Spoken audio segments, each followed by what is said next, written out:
If you're not, I don't need it. Good afternoon. Thank you for coming to the Department of Radiology Grand Rounds.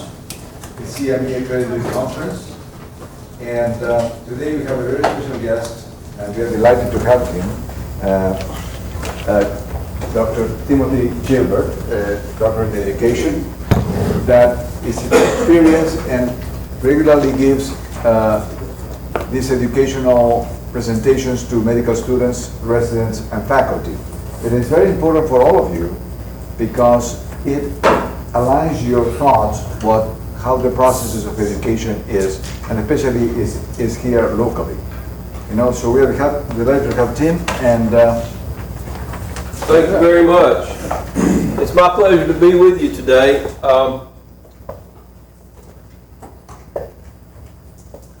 I always, when I teach, you can't just listen. You have to do stuff. So I'm just warning you. And eating lunch is a good thing to be doing at this time of day, so that's a fine thing. But we will have some participatory things to do. And one of the activities that I'm going to do today is kind of designed, I'll be honest, it's kind of designed to hopefully be evidence that there is some truth to the stuff that I tell you, that I'm not just making it up. And I worry sometimes, and in the last couple of months, my worry has increased. So I'm really not trying to be political, and that's not my point.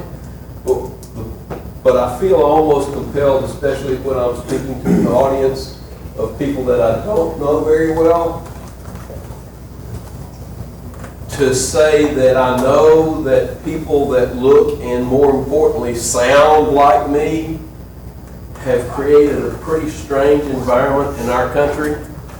I'm 80 years old, and I've never seen anything like the environment that we're in. So what I want to say to my colleagues and friends in this room, especially those of you that don't look and sound like me, and those of you that might have a head covering, just because I look and sound like this doesn't mean I adhere to that. We're all not like that. Just like no one group is like all of those. And so I almost feel like I need to apologize, and it's embarrassing. So for those of you that don't look and sound like me, trust me, I believe in human civil rights. I remember the 60s. Okay? So I was a kid, but I remember the 60s. I think I was 2. Is there anything wrong with this foot?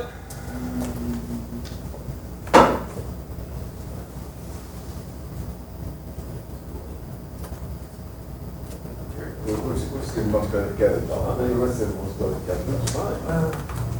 Looks fine. It's okay? Yeah. I just picked a picture first that I thought would be appropriate for radiology. I didn't know if it was a good picture or a bad picture. It's an okay picture. It's a good foot. So I'm going to talk to you today. I liked it because it gave me space for my titles and stuff. So that's why I chose it. I'm going to talk to you today about some specific strategies for learning new material, and then some specific skills for test taking. You know, some of you are half as old as me, and you're still taking tests. Well, some of these faculty are as old as me, and they're still taking tests too. Fortunately, I think I'm past that in my profession, but who knows, something could change at any day. So, even though we've got the bulk of the tests behind us, sometimes they never go away. And the problem that I encounter frequently when I'm working with residents and medical students is that you guys are so smart, you've been successful academically all your life, that you've never really learned how to study or apply some pretty basic strategies to test taking that really make a difference for you. So that's what we're going to talk about today. And it really doesn't matter what the material is that we're approaching, the new material, the new learning, or whether it's a review in preparation for step 3 or that in-training test. Is that appropriate? Is that the right word? Or your board exams or anything. It's pretty applicable across the board. So I'm going to try to multitask because I'm condensed. This is usually 2 presentations that I've condensed into one. So we've got an hour. Is that right? Yes. We need to be done at 1. Okay. So I want to kind of multitask and do some things. So while I do this, I'm going to didn't mean to do that. Get my thing away. Nobody saw that. Tell me, nobody read that, right? Tell me what it is that's important, what the learner should be paying attention to when they first encounter new material. New learning does what? What's the most important thing to pay attention to when you're talking about experiencing new learning? What are considerations? What does it take to be an effective new learner?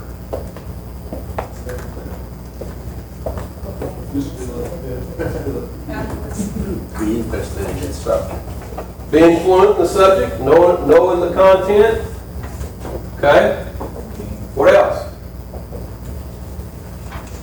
Goal for the practice.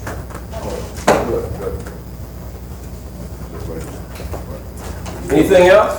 Having an open mind and being willing to learn. Yeah, I really like that a lot. A willingness to embrace the new learning, even if it might be something different than you're used to, or something maybe that you don't even feel particularly important. What else? Diligence. Working hard, giving it its full due. Right? Anything else? Knowing your resources. Resources, having them at hand, and I think that's good.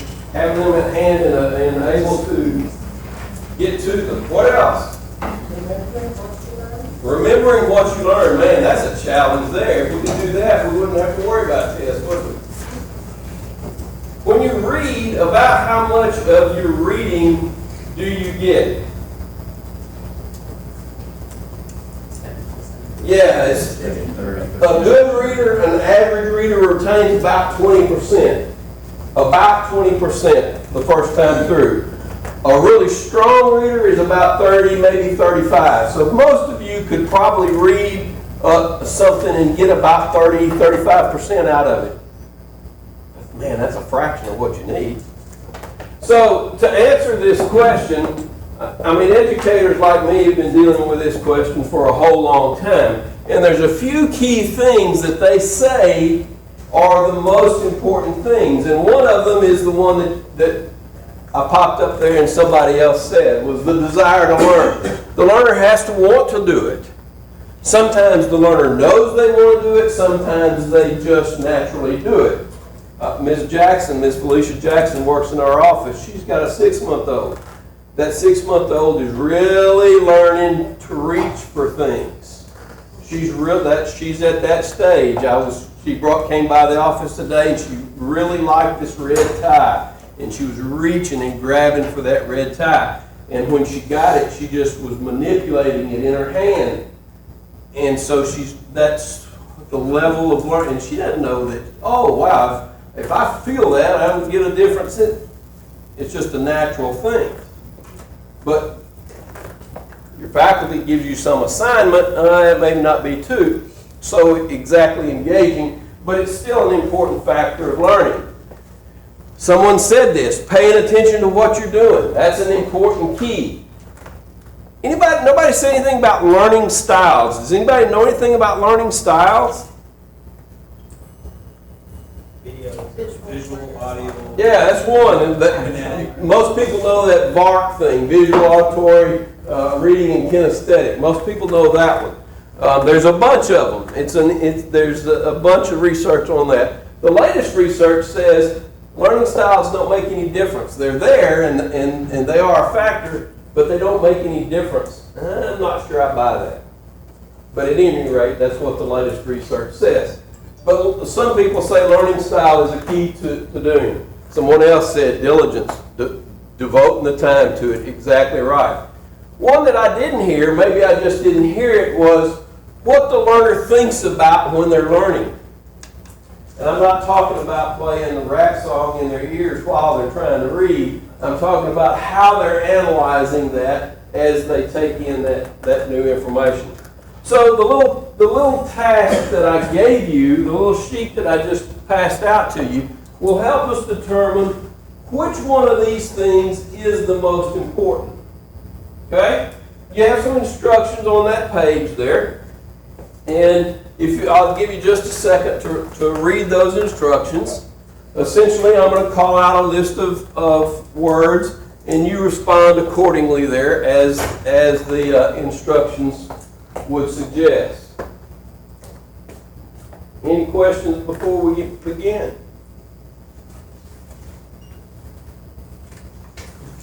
I'll give you one so you can play with it.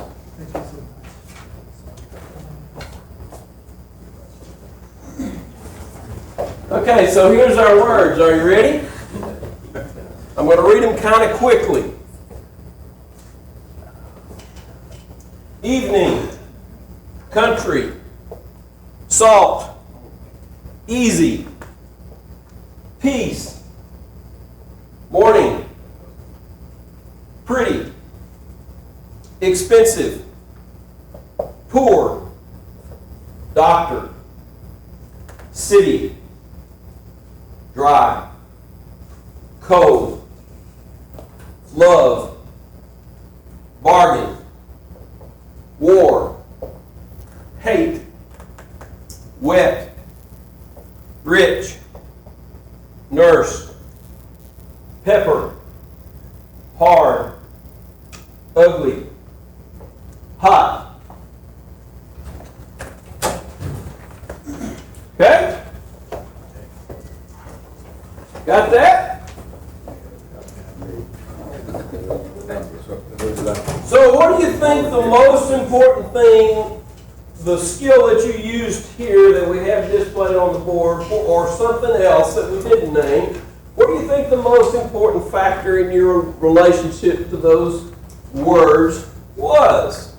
Paying attention. Paying attention, maybe so. Maybe so. Well, First and foremost. Stellar. Yeah, good. Let's turn that page over and write as many of the words down as you can remember.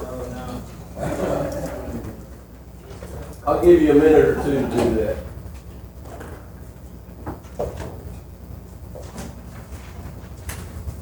Remember doctor, nurse. Now I do.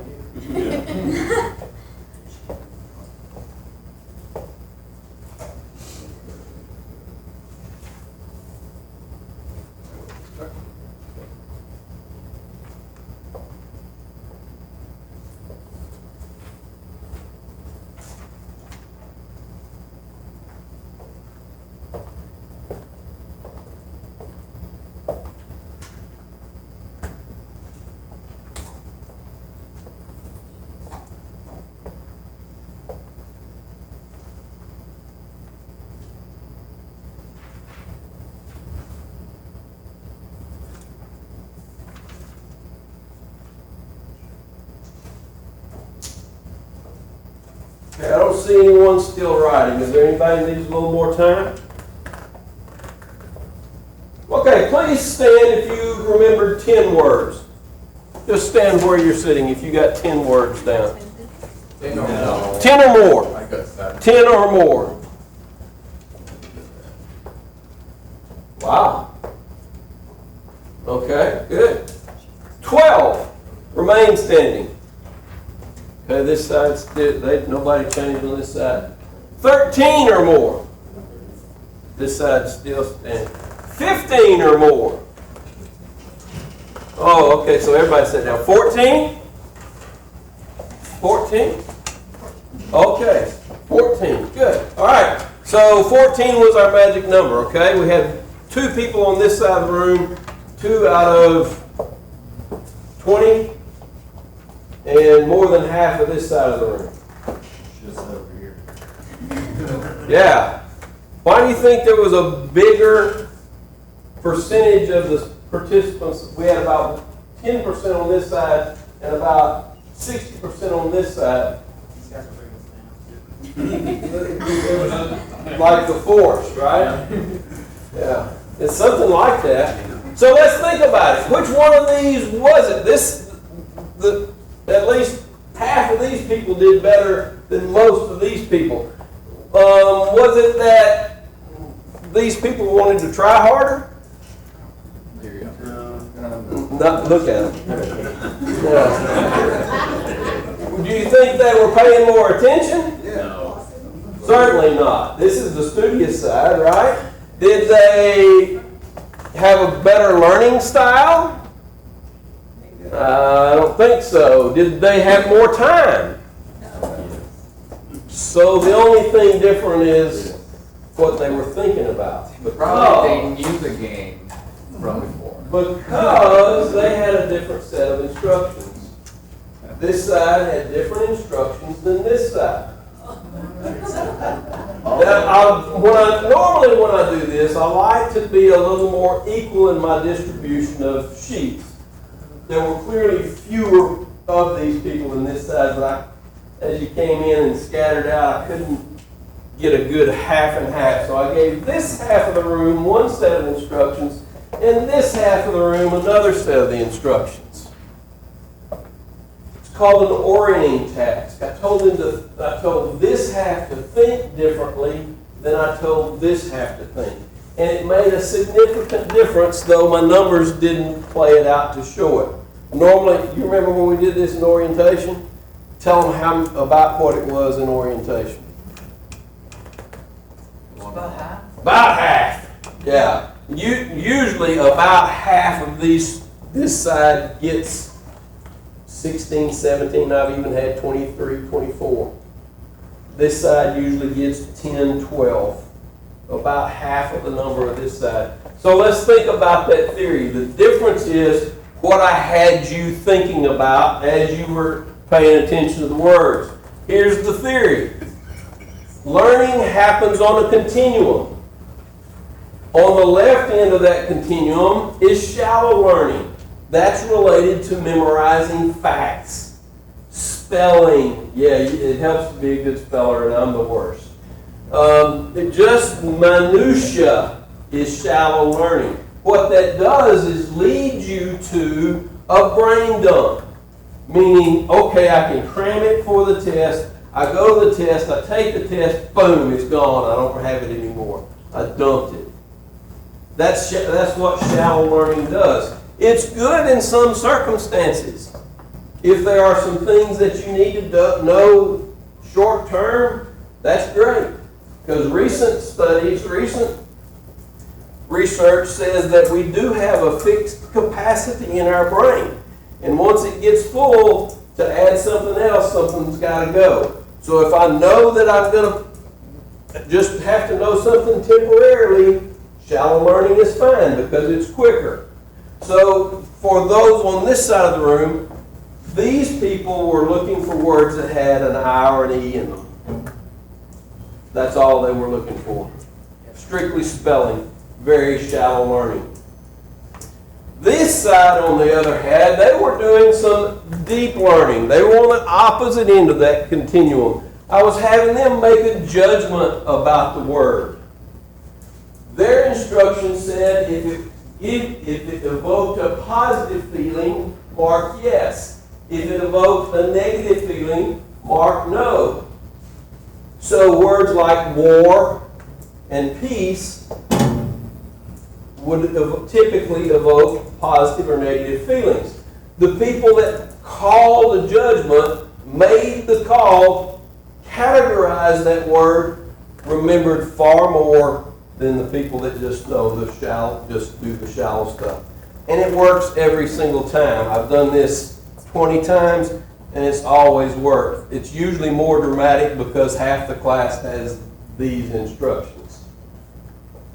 But it always works. This is the work of Dr. Stephen Chu. I didn't invent this. This is Dr. Stephen Chu, and I think his name is on the thing. He's a professor at Samford in Alabama.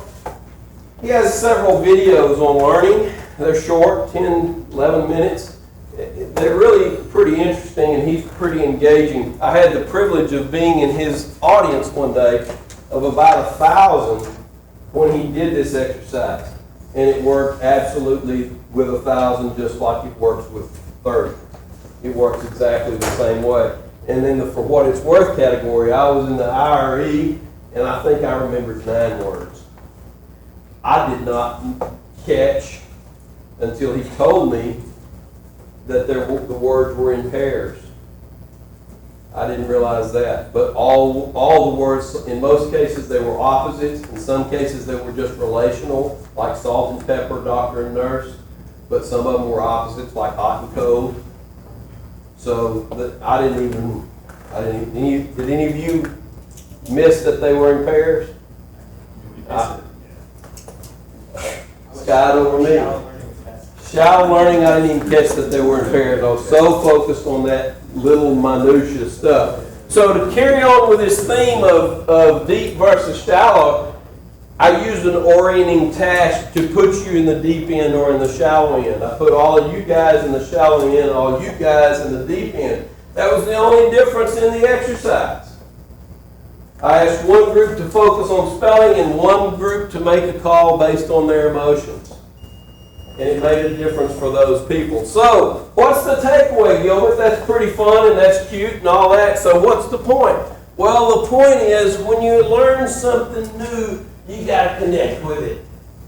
You got to do something with it. You can't just read it. You can't just listen to it. You can't just look at it over and over.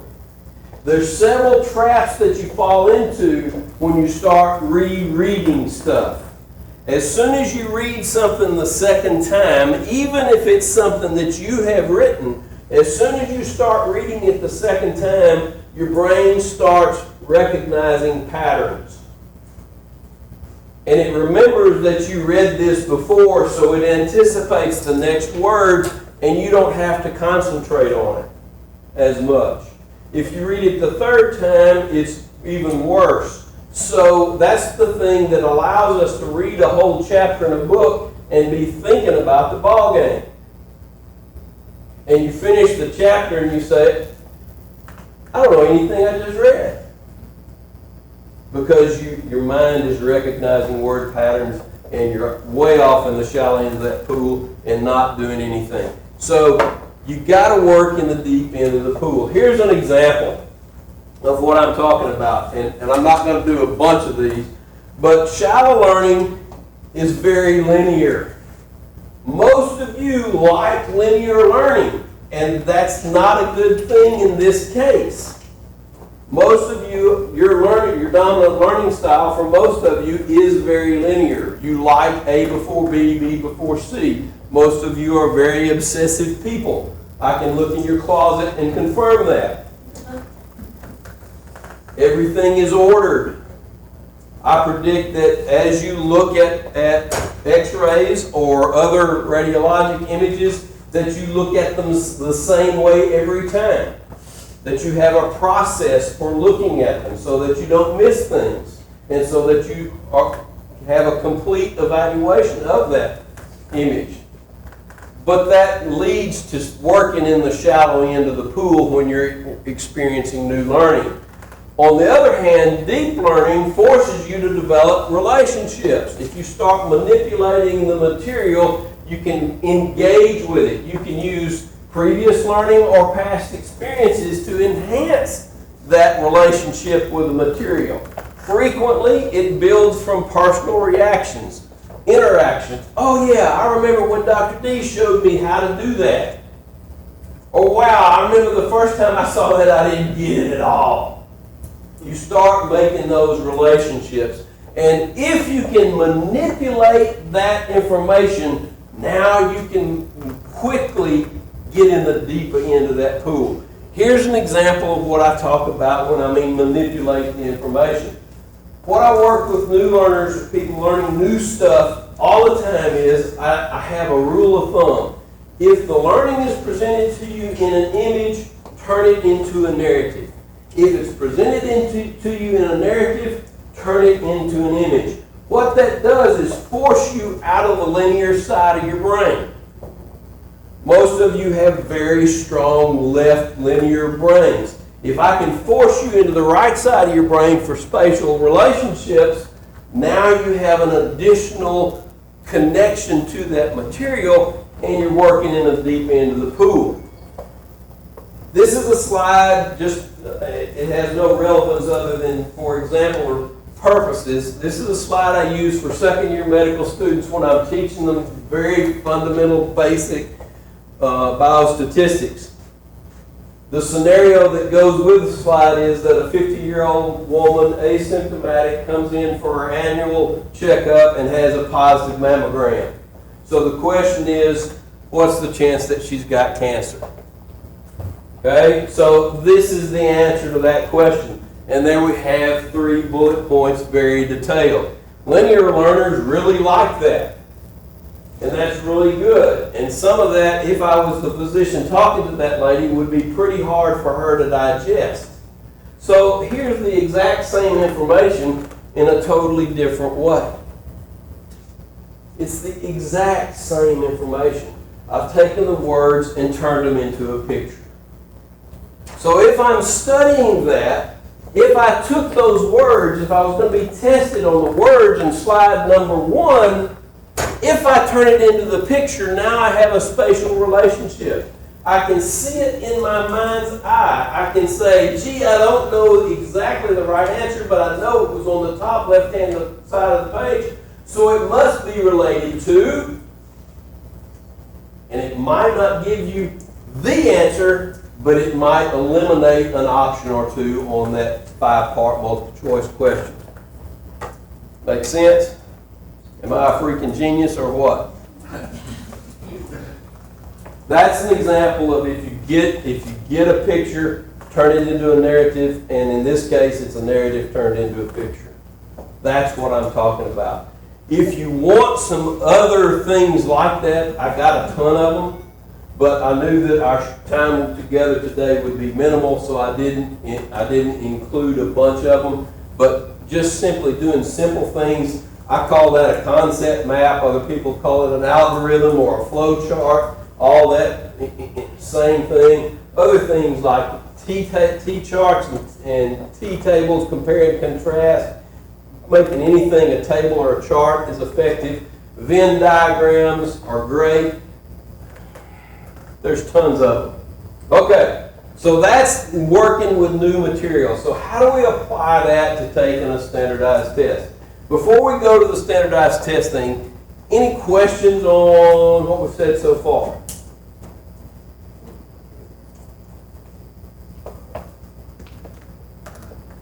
Cool. Okay. So let's talk about those dreaded standardized tests. Why do we have to take them other than somebody tells us we have to and we have to do it to advance in our careers? Why are they given to us? What's the point?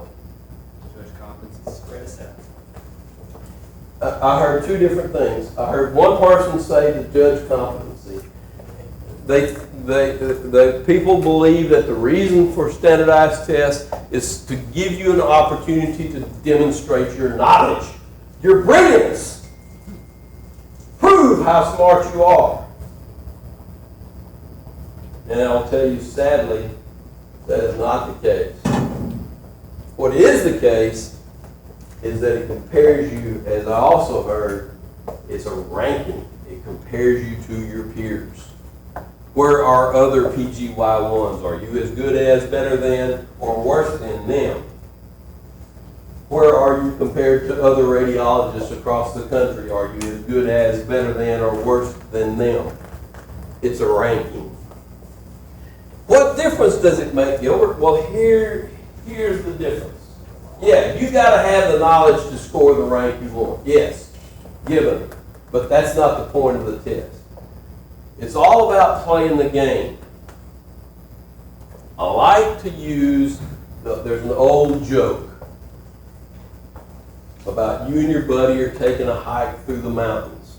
It's a beautiful day, everything's lovely, beautiful scenery, birds singing, waterfalls in the distance. It's about midday, 55 degrees, couldn't be better.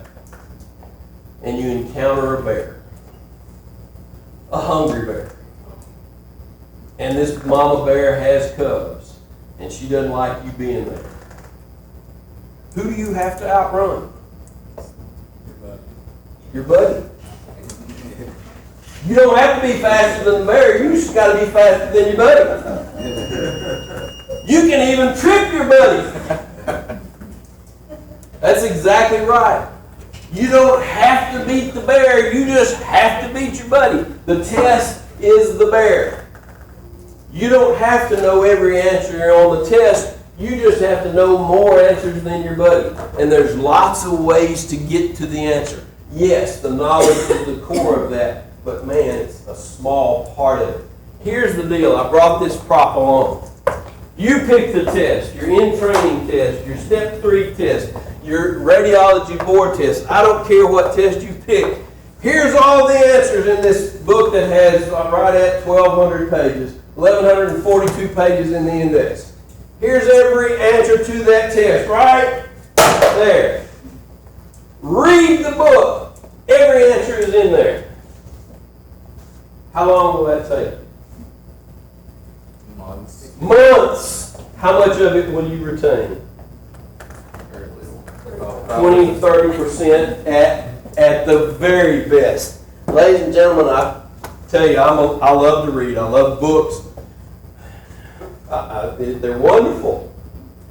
That's one of my favorite things to do recreationally is read. But it's the slowest learning method we got.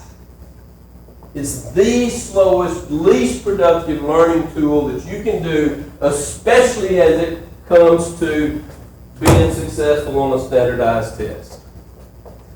Yes, you will have to read some stuff. Yes, you will have to understand some stuff. But just to read the textbook, man, you're killing yourself. You're killing yourself. So what do we do? If that's what it is, what do we do? The one thing that I can tell you is the most productive thing is to drill questions. But Gilbert, that sounds a whole lot like shallow learning. Yeah, it kind of is. But if you drill questions right, it'll help you retain them. And it is relatively shallow learning, so that's a little bit of a contradiction to our outset. Remember at the outset we were talking about approaching new learning. Now we're talking about outrunning your buddy. Two different things, okay? So what do you do when you drill questions? All your standardized tests have some kind of test bank. I don't care how much it costs, 50 bucks, 100 bucks, 500 bucks, doesn't matter, get it. Get it. Doesn't make any difference. It's the fastest thing you can do for results. Reading is the slowest, drilling questions is the fastest. Yeah, find some happy medium, do some of both, of course, but it's the fastest thing you can do. You can't do too many practice questions. I tell my students that are preparing for step 1, my second year students that are preparing for step 1, I tell them to do 3,000 questions from now until June when they take the test. And the reason I tell them 3,000 is because if I put the real number down there, which I think is 5,000, they would freak. So I tell them 3,000. If you do 3,000 questions on a 200, 300, 400 question test, the chance of you getting surprised by a question is almost none. If you do get surprised, you can mark C and move on to the next question. Forget it. People obsess over that question. Well, in almost all standardized tests, 8, 10, 12% of the questions are being tested. It's not counting for you if you get it right. It's not counting against you if you get it wrong. So you spend 3 minutes, you got a minute and a half a question on step test. You spend 3 minutes on this question. That's not even helping you if you get it right. What kind of sense does that make? You're losing questions at the end of the section that you knew because you got to rush through. You get surprised, burn it. Move on. Okay? You can't do too many questions. You do them to the recall level. And we could spend a whole day talking about Bloom's taxonomy and what the recall level means. Essentially, it's this. You do it to the level that the next time you see that question, you will recognize it and be able to select the answer. Remember, on a standardized multiple choice test, the correct answer is always there. Nobody is going to ask you to list the 10 reasons for, or the 5 ways that, or the 6 types of. They can't ask you that on multiple choice tests. So for you to sit there and drill and drill and drill the 10 reasons why, the 6 types of, or the 5 reasons for, you're spinning your wheels. Learn it to the point that you'll recognize it the next time. If you get to the point that you do have to go look something up, do that. But it's a 5-minute lookup, not a 2-hour lookup, especially for those of you who are practicing residents. You ain't got time to spend weeks preparing for that test like you did for step 1. You got to do it almost on the fly. So you got to maximize your time. One of the tools that I will tell you is the most effective thing to do is to do a wrong answer inventory. Has anybody ever done a wrong answer inventory? A couple of people? That's cool. I made it up. Excuse me. Let me shift my technology a little bit and we'll talk about wrong answer inventories. Bear with me while I change to the iPad.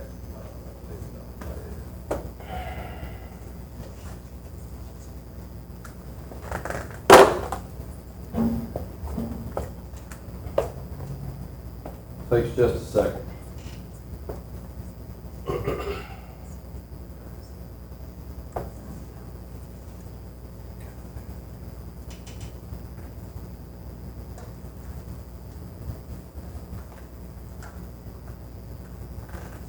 Make sure my dyslexia doesn't keep me.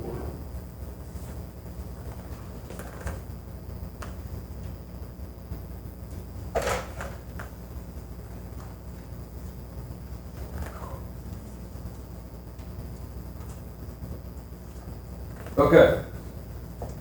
What I want you to think about, I want you to tell me, think about all the reasons that you miss a multiple choice test question. Why do you get them wrong? What is it that causes you to miss it? Tell me one reason. I'm sorry? You don't think it's really. Misread. I call that misreading. Excuse my writing. Give me another. Double negatives. I'm sorry? Double negatives. It's a negative. Is that different? Is that different than misreading? I guess not. Yeah. Double negatives. Here's a good thing. Here's a good thing to know. On a standardized test, you will very, very rarely encounter a double negative question. He hasn't seen the answer. I have not. I have not. You are correct. I have not. And if that is the case, that what the big thing that tells me is that those are some like either faculty members are writing the test, and they are not being properly vetted, because you can't test reliability on a double negative question. So if you are that, but yeah, that is misreading the question. Yeah, but that is a huge trap. Good. Give me another reason you missed. Lack of knowledge. I'm sorry? Lack of knowledge. I call that a content gap. I just don't know it. You change your first answer. I call that guess wrong. I get it down to a couple, I pick one, and I think about it, and I guess wrong.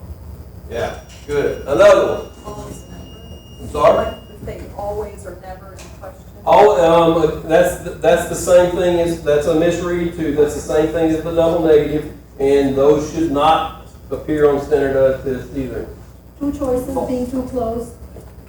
Picking between, Yeah, picking between two. I'm gonna leave that in the guessing wrong, get it down to 2 thing, and I'm gonna leave that one there. Good. But yeah, that's another common one. Fall for a distractor, like they feel in Yeah, pick, there's one, because the likely wrong answer is always there. Dinner flush. Time is a big one, yeah. Lot of people run out of time. You get the idea. So if I had said to you, if I found you in the hall and said, Doc, tell me how many ways you can miss a multiple choice test question, you would have said, oh my God, there's thousands. I put the wrong answer. There's just a few. There's just a few. Thanks, Mr. Obvious. And what's one for me might not be one for you. For example, time, I've never run out of time on a test. I have the opposite problem. I go too fast. Don't thoroughly read. So I would list time on mine. But if we came up with all of them, we would come up with 7, 8, 9, or 10. So what I suggest that you do as you begin to drill questions is to literally make yourself an inventory of the things that you do wrong, the items that you know that you miss. Well, am I not writing? And make a chart. Put it on a spreadsheet. Take your wrong answers and plot it out. Gee, I guessed wrong on that one. Gee, that double negative got me. Gee, I just ran out of time. Oh, that one I just didn't know. Oh, I misread that. Oh, I misread that one. I promise, if you do this, that your mistakes will cluster into one category. I can't predict what category it will be, but I promise they will cluster into one category. No matter the category, there's a way to fix it. Just being aware that it's a problem reduces the number of errors you make in that category. You believe that? Got any athletes? Anybody played sports? What'd you play? Swam. Swim, all right. I don't know a lot of competitive swimming, right? I don't know a lot about that, but I would predict that at some point a coach told you, look, you're bringing your arm too close to your body. If you bring your arm out just another 3 inches, that you'll catch more water, have less resistance, and move more water as you make your stroke, or something like that. Just the simple fact that you became aware that you were doing something you didn't know, you started performing that stroke better. Anybody ever watch themselves on video? Is that painful or what? Yeah. Here's the one that got me. I find I know that I move too much. I'm ADD. I can't help it. But I used to do this.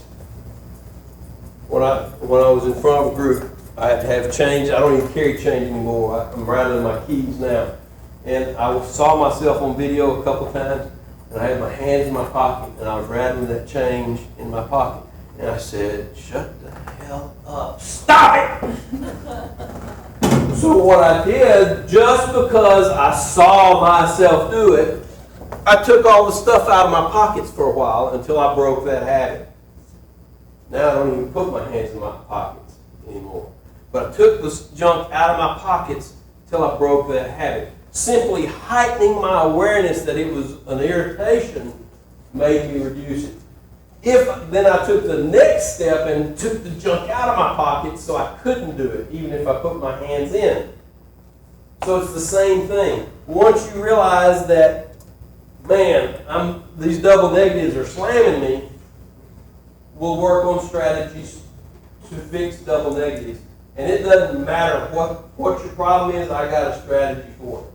You want one strategy? You want to spend time on one strategy?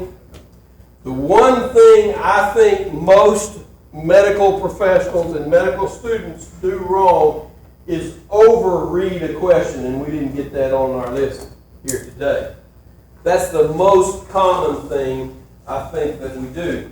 And by overreading, this is what I mean. You look at the option and you say, well, let's see, under these circumstances it could be, or if you apply this, then it might be, or this is a trick question.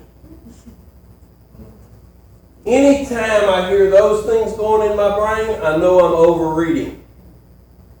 So here's my fix for overreading. Here's my sample question for overreading. And if you apply this sample question to your overreading, it will help you reduce your overreading errors. Are you ready?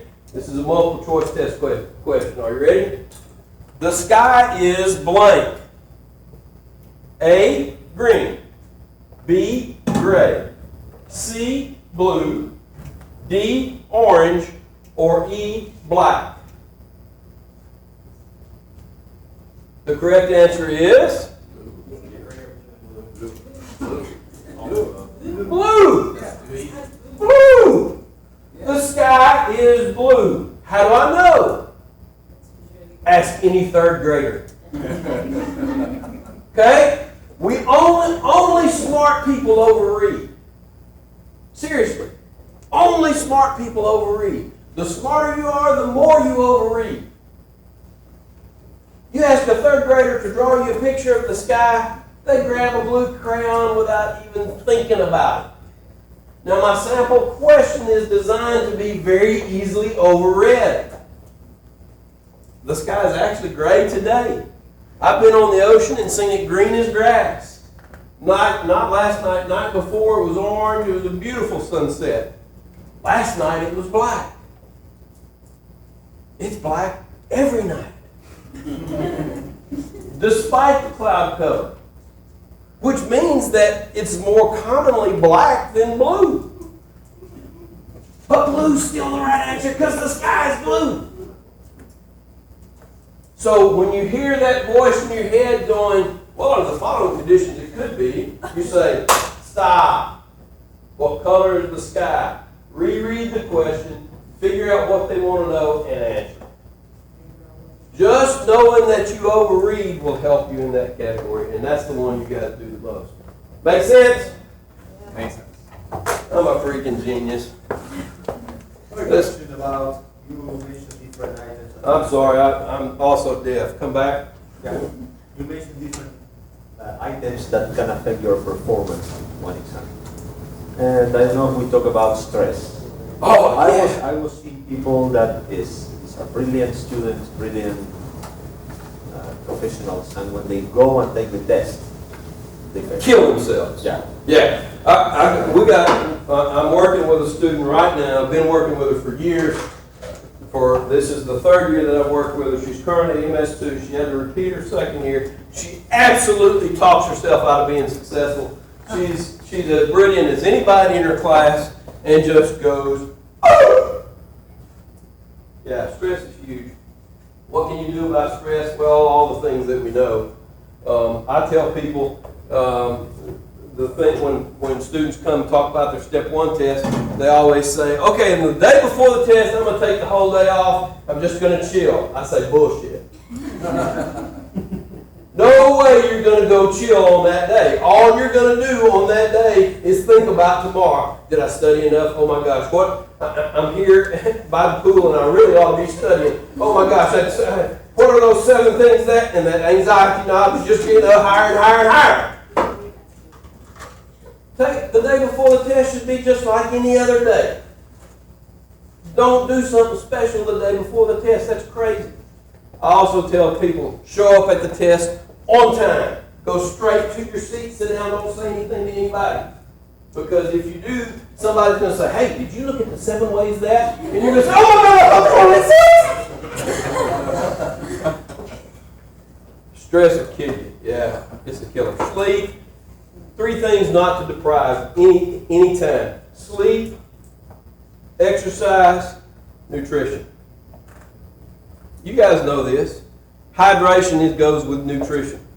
If it's a long test, take 2 of these with you. If it's a 4-hour test, make sure you finished 1 by the end of those 4 hours. If it's an 8-hour test, make sure you finish 2 of these.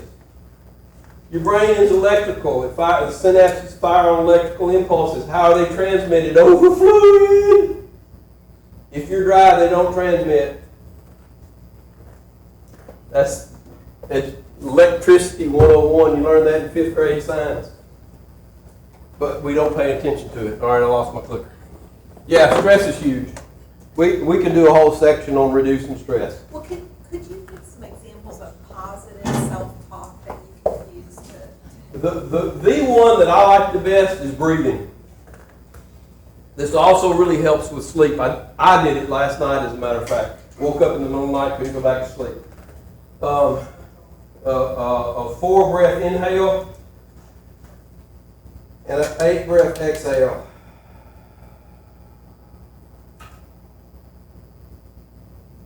Four-breath inhale, 1, 2. I can't talk and inhale at the same time. 8-breath exhale, 1,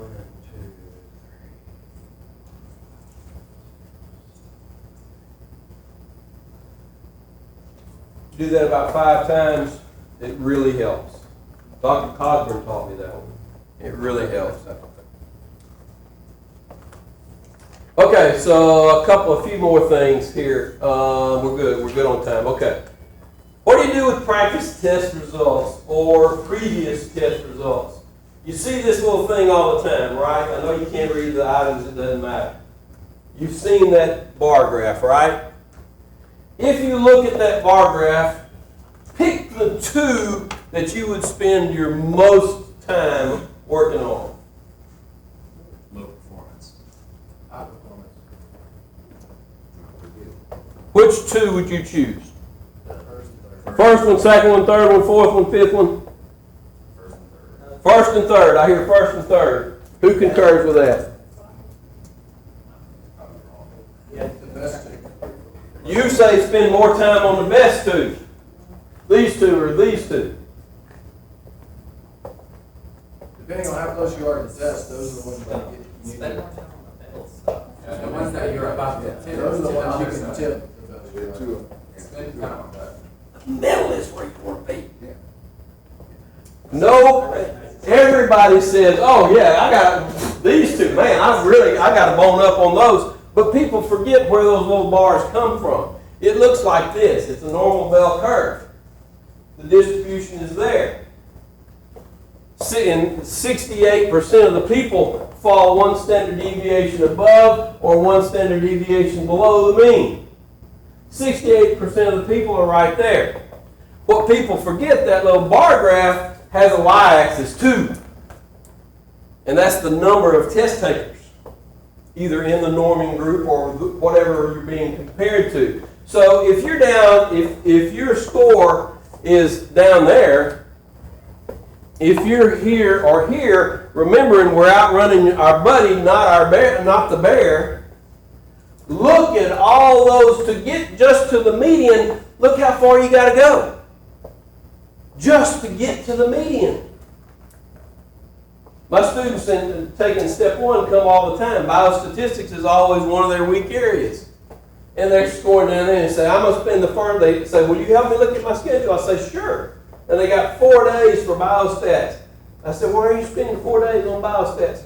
You got 30 days to study. You're spending 4 days on biostats. Well, that's what I'm worst in. There's 6 biostats questions on the test. Burn them all. It don't matter. Spend 4 days on biostats. Come on. That's trying to outrun the bear. You can't do that. You got to outrun your buddy. So if you work in the middle, if you pick this one and this one and this one and this one and this one and this one and this one, and you shift them all just a little bit, now you've shifted your whole score over. People make that mistake so often. It's much easier to go from the 45th to the 55th percentile than it is the 25th to the 35th.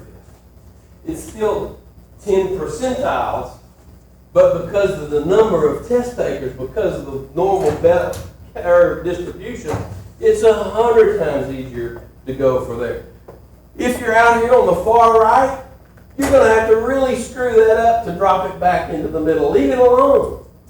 That's a good place to be. You're happy about that. Understand? Makes sense? You probably never thought about that before. Work the question. Anticipate the right answer before you get it. In the old days when we had pencil and paper tests and scantrons, or even the older days when we literally circle the right answer, I told people, cover the answers up and read the question. Get an answer in your head before you look at the answers. So the point being, I want you to look for the correct answer instead of deciding this answer is true or false or not. Because when you start that, this could be it, this could be it, then you start that voice thing, well, under the following circumstances, but if you're looking for the right answer, you're more likely to pick it out of the group. So look for the correct answer as opposed to evaluating each question, each choice. Do consider all options, because just like in my sample question, the sky can be black.